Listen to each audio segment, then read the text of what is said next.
Your money में आपका स्वागत है। मैं हूं कविता थपलियाल। योर मनी में आज हमारा फोकस है म्यूचुअल फंड्स पर और सवालों के जवाब देने के लिए मेरे साथ है fundsupermart.com के deputy managing director Nelson D'Souza. आज हमारा फोकस होगा गोल्ड फंड पर और आपको बताएंगे कि सोने की लगातार घट रही कीमत के बीच गोल्ड फंड इन्वेस्टर्स को क्या करना चाहिए। साथ ही आपको बताएंगे कि क्या होती है SIP और क्या है इसके फायदे। साथ ही बात करेंगे उन दर्शकों के पोर्टफोलियो की जो अपने फंड के खराब रिटर्न से परेशान हैं। तो आइए शुरुआत करते हैं हमारे पहले दर्शक के साथ। कोलकाता से संजय बर्मन हमारे साथ फोन लाइन पे जुड़े हुए हैं। नमस्कार संजय, अपना सवाल पूछिए। Hello madam, good evening both of you. Actually मेरा क्वेश्चन ये है कि मैं पिछले कुछ सालों से 2-3 सालों से DSP BlackRock small and mid cap fund में इन्वेस्ट कर रहा हूँ। उसके साथ साथ मेरा एक्चुअली 6,000 का इन्वेस्टमेंट है कुल। टोटल से एक फंड है ये, लेकिन इसका परफॉर्मेंस जो है ना मुझे कुछ दिनों से कुछ महीनों से अच्छा नहीं लग रहा है। ठीक है, तो मैं ज्यादा कंसर्न हूँ पर्टिकुलर इस फंड से कि क्या मुझे इस फंड से निकलना चाहिए, नहीं तो कोई और फंड में मतलब इन्वेस्ट करना चाहिए, नहीं तो मैं मतलब इन्वेस्टर रहूँ। ठीक है, इसके बारे में थोड़ा मैं सजेशन चाहिए। ठीक है, ठीक है। निल्सन, DSP BlackRock के अलावा इनके पास HDFC equity, ICICI tax plan, BSL frontline equity और DSP BlackRock small and mid cap भी है। फिलहाल इनको जो सलाह चाहिए वो है DSP BlackRock small and mid cap के प्रदर्शन को लेकर जो है खुश नहीं है, उस पर ये सलाह चाहते हैं। तो आप क्या सलाह देंगे?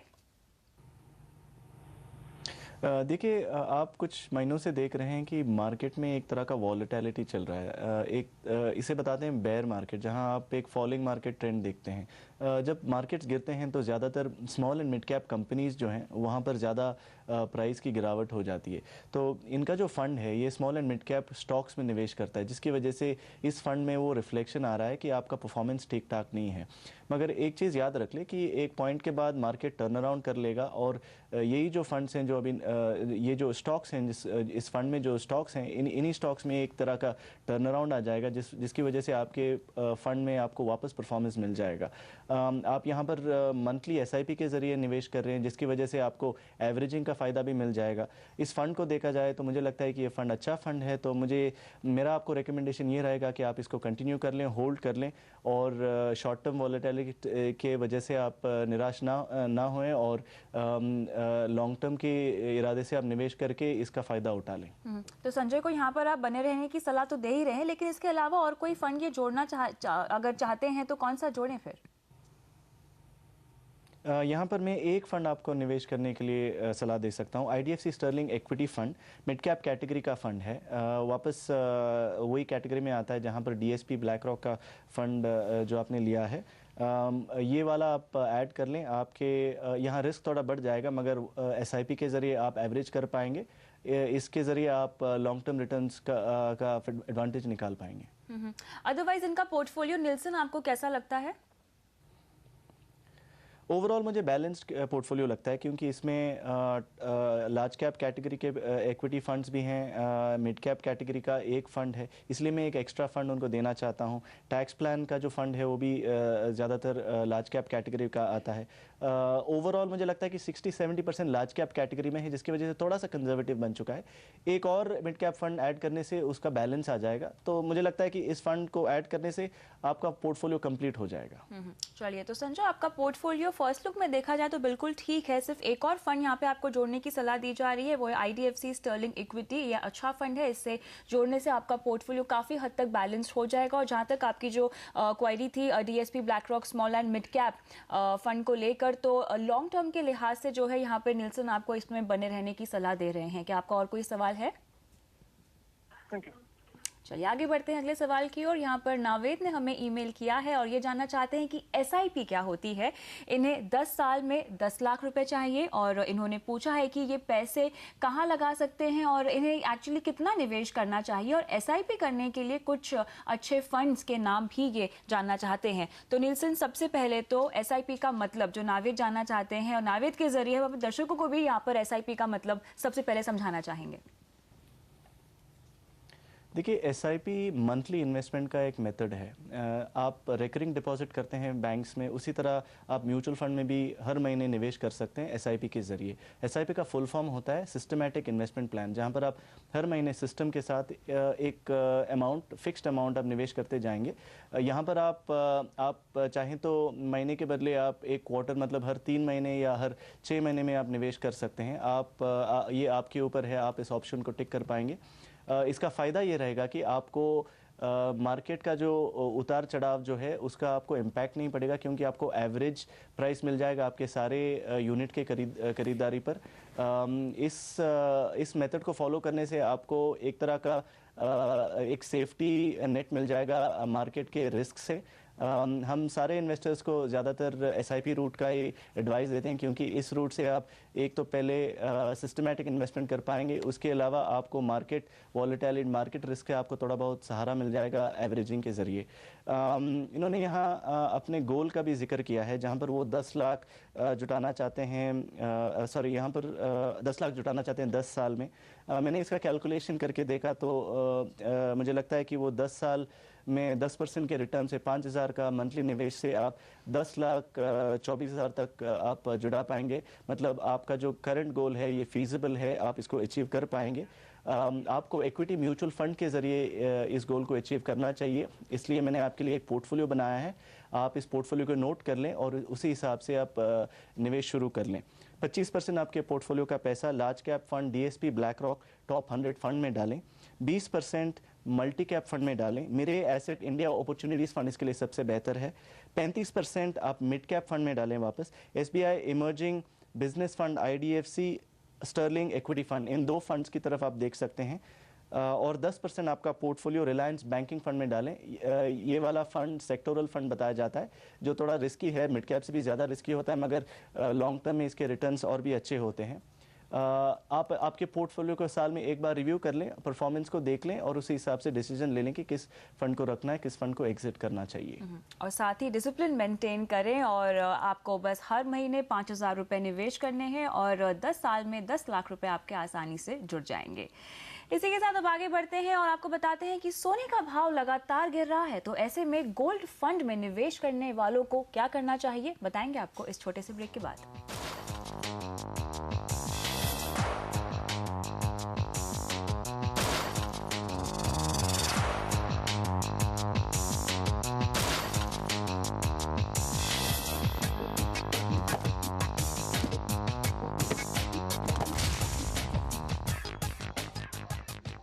योर मनी में आज हमारा फोकस है म्यूचुअल फंड्स पर और सवालों के जवाब दे रहे हैं निल्सन डिसूजा। बढ़ते हैं अगले दर्शक की ओर। झारखंड के बोकारो से प्रकाश कुमार हमारे साथ फोन लाइन पर जुड़े हुए हैं। नमस्कार, अपना सवाल पूछिए प्रकाश। जी मैडम, मेरा एक एसआईपी चल रहा है एचडीएफसी गोल्ड में 2,500 रुपए पर मंथ का, और मुझे दिसंबर लास्ट तक पैसे की जरूरत है। क्या मुझे इसे चलाना चाहिए या बंद कर देना चाहिए, क्योंकि अभी गोल्ड का मार्केट अभी डाउन जा रहा है, मुझे समझ में नहीं आ रहा है। दिसंबर लास्ट तक आपको पैसों की जरूरत है, कितने पैसों की जरूरत है आपको? अप्रोक्स 35,000 के। 35,000 के। और अब तक के आपके फंड की परफॉर्मेंस कैसी है? ये मैडम मार्च 13 से चल रहा है, ये एसआईपी मार्च 13 से चल रहा है। मार्च 13 से चल रही है, और कितना रिटर्न आपको मिल रहा है? अभी रिटर्न 37,000 मिल रहा है।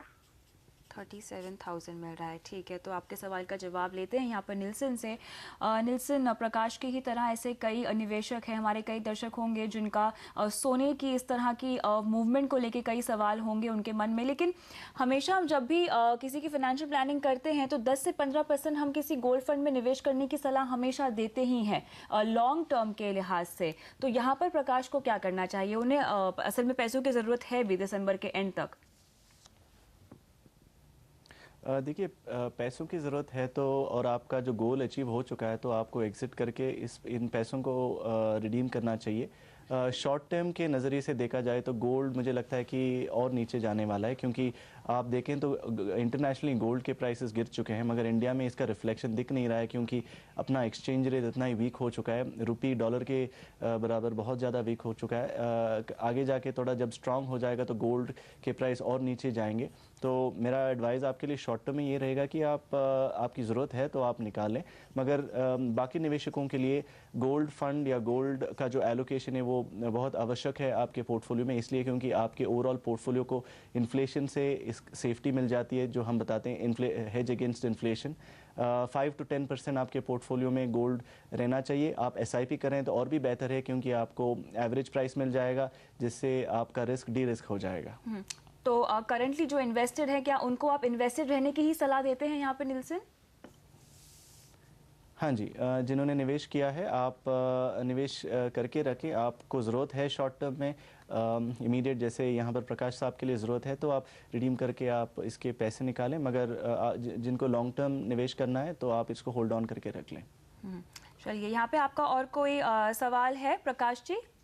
हाँ जी मैडम, एक सवाल है कि मेरा दो मार्केट प्लस चल रहा है LIC में, एक 10,000 रुपए का है, एक 30,000 रुपए का है। एक 10,000 रुपए का जो मार्केट प्लस है वो मार्च 2009 से चल रहा है, और 30,000 रुपए का जो मार्केट प्लस है वो सितंबर 2010 से चल रहा है। तो उसे क्या कंटिन्यू रखना चाहिए या फिर उसे मार्केट को देखते हुए उसे डाउन कर देना चाहिए? निल्सन, आप क्या सलाह देंगे? देखिए, दोनों आपके जो प्लान्स हैं इन दोनों को डिसकंटिन्यू किया गया है। IRDA जो रेगुलेटर है इंश्योरेंस का, उसने स्ट्रिक्ट गाइडलाइंस बना ली हैं, जिसकी वजह से दोनों प्लान्स डिसकंटिन्यू हो चुके हैं। तो बेहतर ये रहेगा कि आप इसको एग्ज़िट करके जो पैसा है वो म्यूचुअल फंड में निवेश कर लें। मेरे नज़रिए से लॉन्ग टर्म इन्वेस्टमेंट के लिए म्यूचुअल फंड सबसे अच्छा व्हीकल है। इंश्योरेंस के लिए आप टर्म प्लान ले लें, और इंश्योरेंस के ज़रिए आप इन्वेस्टमेंट्स का रूट ना अपना लें। निल्सन, यहाँ पे हम फिर से गोल्ड पर आते हैं। अगर किसी को कोई शॉर्ट टर्म स्ट्रैटेजी अपनानी है और अगर उनका फोकस सिर्फ गोल्ड फंड पे है, तो क्या ये स्ट्रैटेजी सही होगी कि आप शॉर्ट टर्म में गोल्ड फंड में पैसे लगाइए और बाद में निकल जाइए? क्या ये सही होगा? नहीं, गोल्ड फंड में आप निवेश करते हो तो आप रिटर्न्स की तरफ ना देखें, क्योंकि गोल्ड फंड्स का जो एक्सपेक्टेशन इन्फ्लेशन को बीट करने का होता है। जैसे इन्फ्लेशन 7% पे है तो गोल्ड फंड का रिटर्न एटलीस्ट 7% होना चाहिए। गोल्ड फंड से आपको रिटर्न्स पॉजिटिव रियल रिटर्न जो बताते हैं वो मिलते नहीं हैं, और गए 2 सालों में तो मिले हैं, मगर ये एक तरह का ऑड इवेंट है जहाँ पर बहुत सालों के, बहुत डिकेड्स के बाद ऐसा एक इवेंट आ चुका है, मगर आगे जाके हमें नहीं लगता है कि ऐसे रिटर्न मिलेंगे। तो शॉर्ट टर्म में आप निवेश कर रहे हैं तो गोल्ड फंड के बदले आप इक्विटी फंड में निवेश कर लें, mid cap large cap fund में निवेश कर लें, जिससे आपको फ़ायदा शॉर्ट टर्म में आप निवेश करेंगे तो आप डेट फंड के ज़रिए निवेश कर लें। लॉन्ग टर्म के लिए आप इक्विटी फंड्स, लार्ज कैप और मिड कैप फंड्स के ज़रिए निवेश कर लें। चलिए, इसी के साथ आगे बढ़ते हैं अगले सवाल की ओर। यहाँ पे विनोद सैनी ने हमें ईमेल भेजा है। इनकी उम्र 31 साल है और ये 40,000 रुपये महीना कमाते हैं।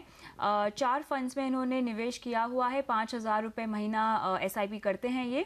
निल्सन, इनके फंड्स के नाम आपको बता दें: HDFC top 200, HDFC mid cap opportunities, ICICI FMCG, Reliance gold savings fund में भी इन्होंने निवेश किया हुआ है, और ये टैक्स अब बचाना चाहते हैं और 2,000 रुपये महीना और लगा सकते हैं ये, और जानना चाहते हैं कि कोई अच्छा टैक्स सेविंग म्यूचुअल फंड इन्हें सजेस्ट किया जाए, और साथ ही अपने पोर्टफोलियो पे आपकी राय भी जानना चाहते हैं। हाँ जी, पोर्टफोलियो पे पहले ध्यान देना चाहता हूँ। पोर्टफोलियो अच्छा है, ओवरऑल स्कीम्स भी अच्छे हैं। एक एडवाइस यहाँ मेरी तरफ से ये है कि आप बाकी फंड हाउसेस की तरफ भी देख लें। यहाँ पर आपने 2-3 फंड हाउसेस, जहाँ पर एक सिंगल फंड हाउस में आप 2 प्लान चला रहे हैं, तो इसके बदले आप एडिशनल दूसरे फंड हाउसेस की तरफ भी देख लें। टैक्स प्लान के लिए मेरे पास आपके लिए 2 फंड्स हैं जिनमें आप निवेश करके आपका टैक्स का जो रिक्वायरमेंट चुका पाएंगे। एक्सिस लॉन्ग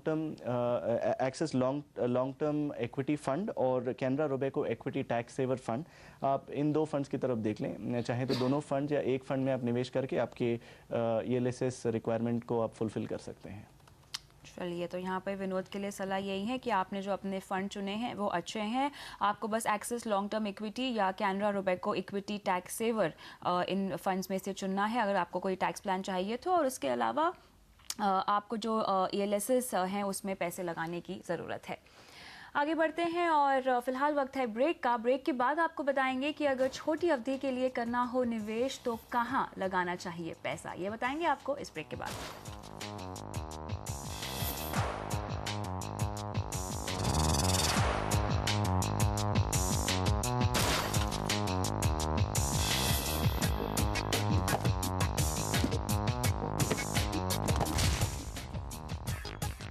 योर मनी में हमारा फोकस आज म्यूचुअल फंड्स पर है और सवालों के जवाब दे रहे हैं नीलसन डिसूजा। बढ़ते हैं अगले दर्शक की ओर। सुशील कुमार हमारे साथ फोन लाइन पे जुड़े हुए हैं। नमस्कार सुशील, अपना सवाल पूछें। मैडम, मेरा सवाल है कि मुझे कुछ करीबन 5-6 हज़ार रुपये मंथली इन्वेस्ट करना है म्यूचुअल फंड में। तो कौन सा म्यूचुअल फंड मेरे लिए बेस्ट रहेगा? और कितने दिनों तक आप ये निवेश करना चाहते हैं, कोई टाइम होराइजन है? लॉन्ग टर्म के लिए करना है मैडम मुझे। लॉन्ग टर्म के लिए? 10-15 साल के लिए कंटिन्यू। आपकी जो डिटेल्स हमारे पास हैं उसमें आपने कहा है कि 2-3 साल के लिए आपको पैसे लगाने हैं। हाँ, तो 2-3 साल के लिए लगाने हैं कि लॉन्ग टर्म के लिए लगाना है? तो लॉन्ग टर्म के लिए करना है। लॉन्ग टर्म मतलब 5-6-10 साल, 10 से 15 साल? हाँ, 10 से 15 साल के लिए। 10 से 15 साल के लिए 5 से 6 हज़ार रुपये लगाना चाहते हैं किसी म्यूचुअल फंड में। नीलसन, क्या सलाह होगी? मैं उनके लिए एक पोर्टफोलियो बता देता हूँ जिसके ज़रिए वो निवेश कर पाएंगे। मैंने इसके पहले भी यही पोर्टफोलियो बताया था, तो ये मेरे हिसाब से सबसे आइडियल पोर्टफोलियो जो स्टार्ट करना चाहते हैं लॉन्ग टर्म के लिए। आपके 25% का पोर्टफोलियो आप DSP black rock top 100 fund में डालें। 20% आप मल्टी कैप फंड में डाल सकते हैं, मेरे एसेट इंडिया अपॉर्चुनिटीज़ फंड। 35% आप मिड कैप फंड में डाल सकते हैं, एसबीआई इमर्जिंग बिजनेस फंड, नहीं तो आप आईडीएफसी स्टर्लिंग इक्विटी फंड में डाल सकते हैं। और 10% आप sectoral fund Reliance banking fund में निवेश कर सकते हैं। तो इस पोर्टफोलियो को आप फॉलो कर लें, इससे निवेश शुरू कर लें और साल में एक बार रिव्यू कर लें। नीलसन, इसी तरह अगर किसी को शॉर्ट टर्म के लिहाज से इन्वेस्टमेंट करनी हो, 2 से 3 साल का अगर टाइम होराइजन हो, तो उन्हें आप किस तरह की सलाह देंगे? जाहिर सी बात है इक्विटी से तो दूर ही रहना चाहिए अगर शॉर्ट टर्म की बात है। हाँ जी, शॉर्ट टर्म है तो आपको इक्विटी में नहीं जाना चाहिए क्योंकि रिस्क बहुत ज़्यादा होता है। तो आप शॉर्ट टर्म में गोल्स बनाएंगे और आपका रिटर्न ना मिले तो आपके पैसे कम आएंगे और आपके गोल्स अचीव नहीं होंगे। इसके लिए आजकल हम इन्वेस्टर्स को डेट फंड्स की सलाह ज़्यादा देते हैं। डेट फंड्स आजकल बहुत अच्छे रिटर्न्स भी दे रहे हैं शॉर्ट टर्म के नज़रिए से। जहाँ 2 से 3 साल का जो इन्वेस्टमेंट होराइजन है किसी का, तो डेट फंड की तरफ ही देखना चाहिए। मेरे पास कुछ रिकमेंडेशन हैं जिनको शॉर्ट टर्म में निवेश करना है, इन फंड्स में आप निवेश शुरू कर सकते हैं। Pine bridge India short term fund 6 से 1 साल का जो होराइजन है, इनके लिए ये फंड सबसे बेहतर रहेगा। और जिनका 12 महीने से 18 महीने तक का जो होराइजन है, रिलायंस डायनामिक बॉन्ड फंड, इस फंड में आप निवेश कर सकते हैं। ओवरऑल जब भी आप निवेश कर लें, लॉन्ग टर्म के लिए आप इक्विटी म्यूचुअल फंड में निवेश कर लें और शॉर्ट टर्म के लिए आप डेट फंड में निवेश कर लें। चलिए, तो शॉर्ट टर्म के लिए डेट फंड में ही निवेश करने में समझदारी होगी। इसी के साथ नीलसन, बहुत बहुत शुक्रिया दर्शकों के सवालों का जवाब देने के लिए। और योर मनी में आज के लिए इतना ही, लेकिन आप बने रहिए CNBC आवाज़ के साथ। नमस्कार।